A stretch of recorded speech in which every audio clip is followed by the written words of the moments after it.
ano yan? Oo nga. Opo. Ang daya nito si Ko. Mars, ano, very untimely pagkawala niya. No? At ano ang naging reaction mo when you heard about it?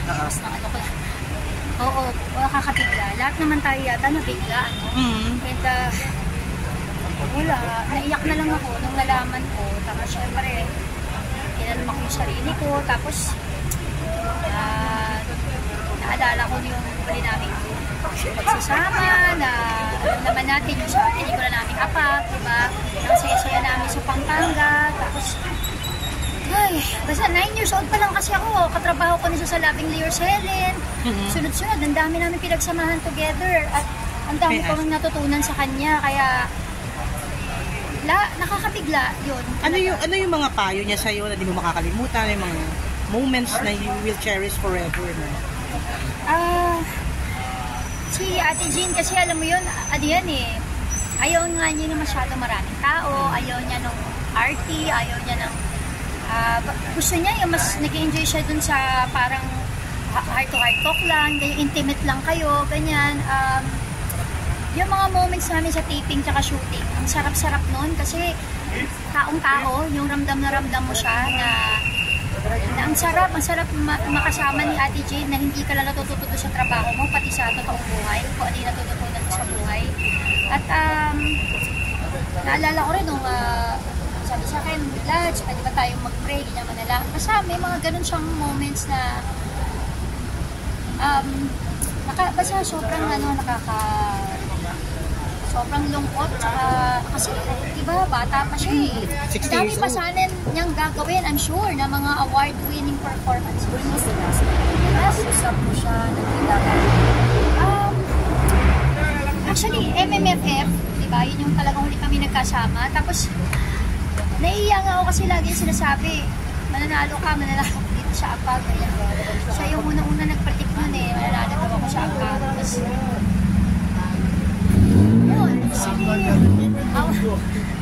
parang totoo naman yung sinabi niya na nagkatotoo naman, kaya siya isa sa unang-una ko talagang pinasalamatan kasi yung pagpapalakas niya sa akin ng loob.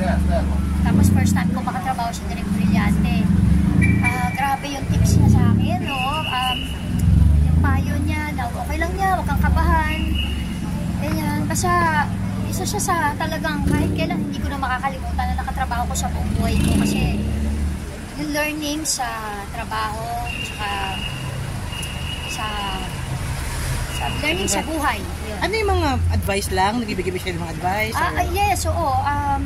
Aside from, alam ko siya niniwala sa tawag dito, sa acting na, anong tawag doon, yung workshop, sa kanya kung ano yung totoong nararamdaman mo, kung ano nung moment na yun, doon siya eh, no? Very raw, no? Yes, so ayaw niyang technical, hindi siya gano'n. And aside from that, sa pagiging nanay, syempre, lagi niya lang kapapayento, namimiss niya yung mga apo niya, syempre, tuwa siya, nung nakatira sa kanya yung mga apo niya, kinukwento niya nung nandun sila auntie, gano'n. Ang dami naming moments. Ang pinaka na-appreciate ko sa kanya, lagi niya kumusta yung nanay ko. Yung hindi niya nakakalimutan.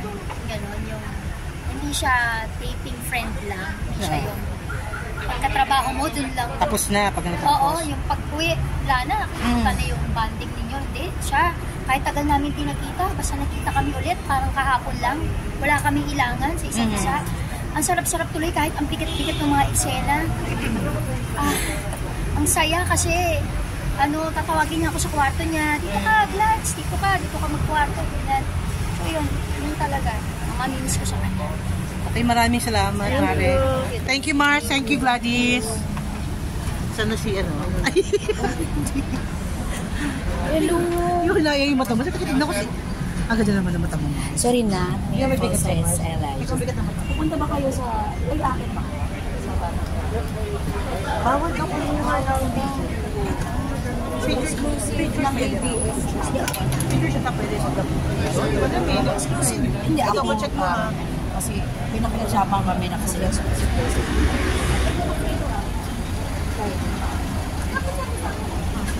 nagalit yung mga... Ano ba nga ABS ngayon? ABS, baka kiyapon na.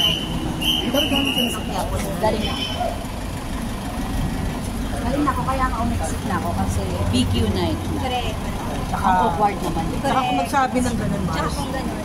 Eh di, ang kausap ko si Riva. Oo, kaya nga dito na lang. Kaya mas okay na rin dito. Sino mga dadaan? Nakaharang naman eh, nakaharang. Si Riva yung kausap ko. Sino si Riva? Yung coordinator nila. May coordinator sila. Grieving coordinator. Para iiyak ka na lang. Charot po. Ming! Sorry po, sorry po. Ming! Ay, sorry po.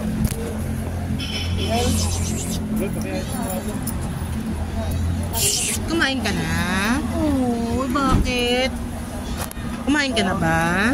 Ay, Mara. Sino? Sino? Ay,